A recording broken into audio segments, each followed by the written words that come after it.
Hi hello friends, ಎಲ್ಲರಿಗೂ ನಮಸ್ಕಾರ. ಇವತ್ತು ಫ್ಲಿಪ್ಕಾರ್ಟಿಂದ ಒಂದು ಏರ್ ಪಿಲ್ಲೋನ ಆರ್ಡ್ರ್ ಮಾಡಿದ್ವಿ. ಸೊ ಅದು ಹೇಗಿದೆ ಅಂತ ರಿವ್ಯೂ ಕೊಡೋಣ ಅಂತ ಬಂದಿದ್ದೀನಿ. ಇದ್ರ ಪ್ರೈಸ್ ಬಂದು 300.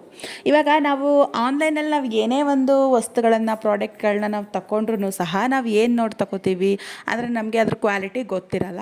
ಜನಗಳು ತಗೊಂಡಿರ್ತಾರೆ, ಅವರು ರೇಟಿಂಗ್ ಕೊಟ್ಟಿರ್ತಾರೆ ಸ್ಟಾರಿಂಗು. ಸೊ ಅದ್ರ ಮೇಲೆ ಆಮೇಲೆ ಎಷ್ಟು ಜನ ತಗೊಂಡಿದ್ದಾರೆ, ಆಮೇಲೆ ಅದ್ರ ದುಡ್ಡು ಹೇಗಿದೆ ಅಂತ ಕೆಲವೊಂದನ್ನು ನೋಡಿ ತಗೋತೀವಿ ಅಲ್ವಾ. ತಗೊಂಡು ಅದು ನಮ್ಮ ಕೈಗೆ ಬಂದಾಗಲೇ ಅದು ಯಾವ ರೀತಿ ಇದೆ ಅಂತ ನಮಗೆ ಸ್ಯಾಟಿಸ್ಫೈ ಆಗೋ ಅಂಥದ್ದು. ಅಲ್ಲಿ ತನಕ ನಮಗೇನೂ ಗೊತ್ತಿರೋದಿಲ್ಲ.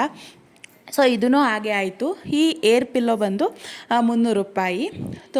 ತುಂಬ ಜನ 4.5 ಸ್ಟಾರ್ ಕೊಟ್ಟಿದ್ದಾರೆ. ತುಂಬ ಚೆನ್ನಾಗಿದೆ, ಸಾಫ್ಟಾಗಿ ಸಖತ್ತಾಗಿದೆ ಅಂತ ರಿವ್ಯೂ ಹಾಕಿದರು. ಸೊ ನಾವು ಮನೆಗೆ ಆರ್ಡ್ರ್ ಮಾಡಿದಾಗ ತುಂಬ ಸಾಫ್ಟಾಗಿ ಚೆನ್ನಾಗಿದೆ. ಬಟ್ ಅದ್ರ ಸೈಜ್ ಬಂದರೂ ತುಂಬ ಚಿಕ್ಕದಾಗಿದೆ. ಅಂದರೆ ಮಕ್ಳುಗಳು ಮಲ್ಕೋತಾರಲ್ವ, ಸೊ ಆ ಸೈಜಲ್ಲಿ ಬಂದಿದೆ, ದೊಡ್ಡದು ಬಂದಿಲ್ಲ. ಹಾಗೆ ಅದನ್ನು ಏರ್ ಹಾಕೋದಕ್ಕೆ ತುಂಬ ಕಷ್ಟ ಆಯಿತು. ನಮಗೇನೋ ಅಷ್ಟು ಇಷ್ಟ ಆಗಲಿಲ್ಲ. ದುಡ್ಡಿಗೆ ತಕ್ಕಂಗೆ ಬೆಲೆ ಅಂತ ಸಿಗಲಿಲ್ಲ. ಆದ್ದರಿಂದ ನಮಗೆ ಇಷ್ಟ ಆಗಿಲ್ಲ. ಇದನ್ನು ರಿಟರ್ನ್ ಮಾಡ್ತಾ ಇದ್ದೀವಿ. ಸೊ ಕೆಲವೊಂದನ್ನು ನಮ್ಮ ಕೈಗೆ ಬರೋ ತನಕ ನಮಗೆ ಹೇಗೆ ಏನು ಅಂತ ಗೊತ್ತಾಗೋದಿಲ್ಲ. ಬಂದ ಮೇಲೆ ಇಷ್ಟ ಇಲ್ಲ ಅಂದರೆ ರಿಟರ್ನ್ ಮಾಡೋ ಆಪ್ಷನ್ ಇರುತ್ತೆ, ಕೆಲವೊಂದಕ್ಕೆ ಇರೋದಿಲ್ಲ. ನೋಡಿ ನೀವು ಪರ್ಚೇಸ್ ಮಾಡಿ ಅಂತ ಹೇಳ್ತೀನಿ. Thank you.